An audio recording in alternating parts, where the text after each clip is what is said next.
Hi, this is Brent Gullo, and this is another episode of Calvary's Corner. And my son Matthew is with me today, helping me out. And I want to share with you a well-known story and some principles from it. This is in Matthew chapter 14. And this is the story of Peter walking on the water. And just let me read you some verses to get just to kind of get us acquainted with the story a little bit.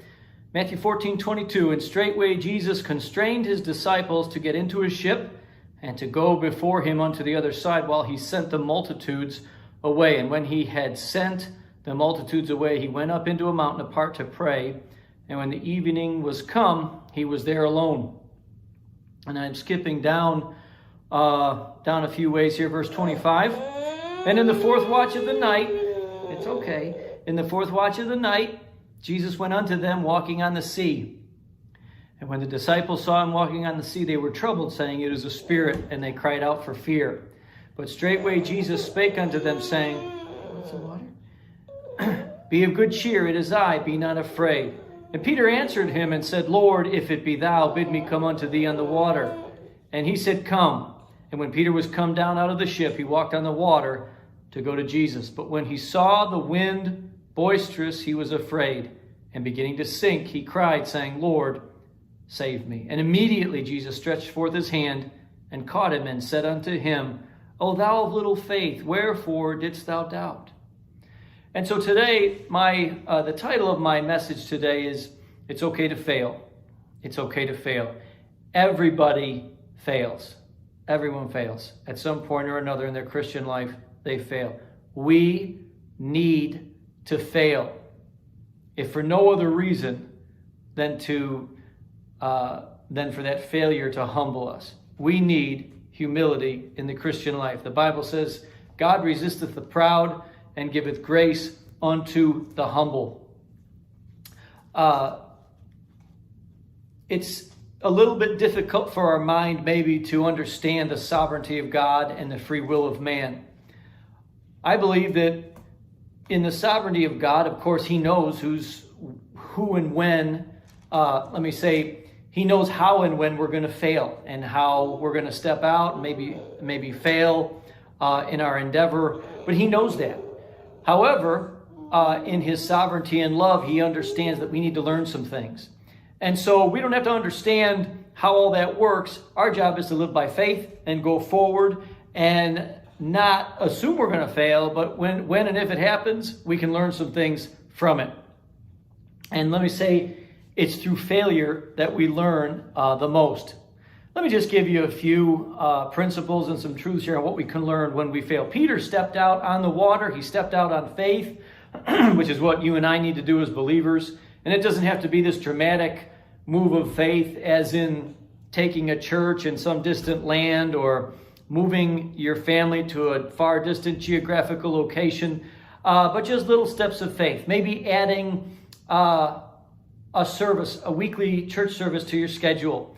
Maybe your budget doesn't seem like it would make sense if you maybe left work a little early and went to church on a Wednesday night. Maybe that doesn't make sense, but by faith, you're trying to put God first and add a Wednesday night service. That's a thought.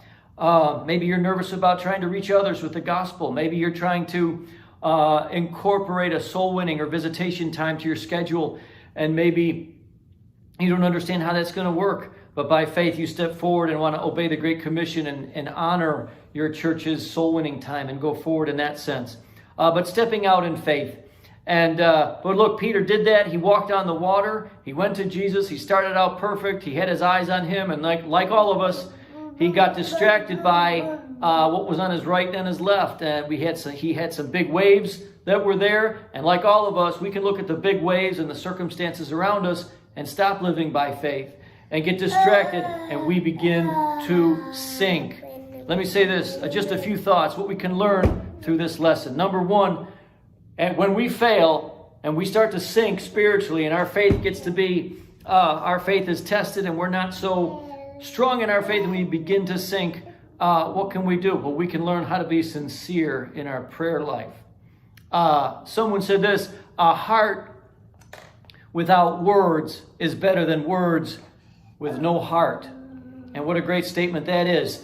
And I notice, and I believe it's a good biblical theme, the more heart involved, it seems a lot of times the fewer words that are said. It can get down to just a few words. And Peter, when he was sinking in his faith and sinking in the water, just said a few words, Lord, save me. But there was no doubt that they were sincere words. And so what can we learn through failure? We step out in faith and things just seem to bottom out and we just mess up. Hey, we can be sincere in our prayer life. Number 2, we understand nothing is as important as getting a hold of God.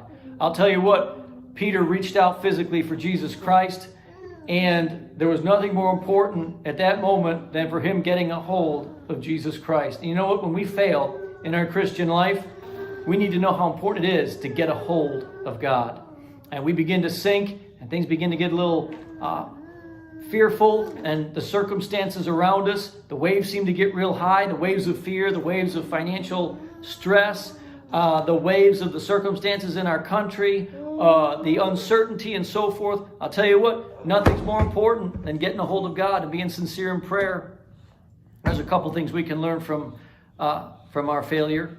Number 3, no one believes in you. If no one else believes in you, God does, and God sees your potential.